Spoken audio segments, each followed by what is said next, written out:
Okay, so I just got word from my partner up in Manhattan, New York, that we closed another deal. This one was a long time coming. We had originally set this meeting. The FTA was back in July of 2024. So I contacted the director of operations, who was the point of contact last year. It was good timing. They are a nonprofit after-school program, 70 users. They had two physical servers. They were looking to move things to SharePoint. They had a lot of requirements that they needed in place, and they needed audits done a couple times a year. So they were looking for a lot.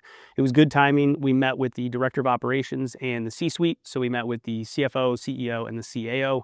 It was a good meeting. We got them a proposal, but things just kind of went radio silent. We didn't hear back from them. We ended up finding out that their CFO ended up leaving. The director of operations, who we spoke with originally, ended up leaving. So we were kind of in the dark. We didn't know who to talk to. We were doing some research, and we found who the new CFO was, reached out to them, emailed, left voicemail. So it was really just a team effort between me and my client to stay in touch with them, and it worked. So they ended up finally reaching out to us this year in September and wanted to reconnect. So the C-suite was kind of in place. They had a new CAO, who actually was the new point of contact and decision maker. The main person was in place. So that was great. So they made contact with us. We reconnected.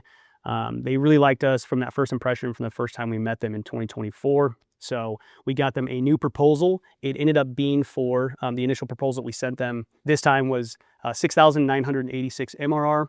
And ended up closing. They had said yes, they wanted to move forward with us. They were really confident in our ability and our experience with nonprofits. And so they said yes, they moved forward, they signed, but they were waiting to sign the scope of work, which ended up finally signing here last week. So ended up closing officially for 6,986 MRR. The ARR is 83,832 with a lifetime value of just under $420,000. So this was a long time in the works. It took over a year to close, but it's a great one because our bread and butter is nonprofits. It's a great company. It's a perfect fit, as Steve said. It's right in their wheelhouse. So great deal. I'm looking forward to hopefully closing some more here before the end of 2025.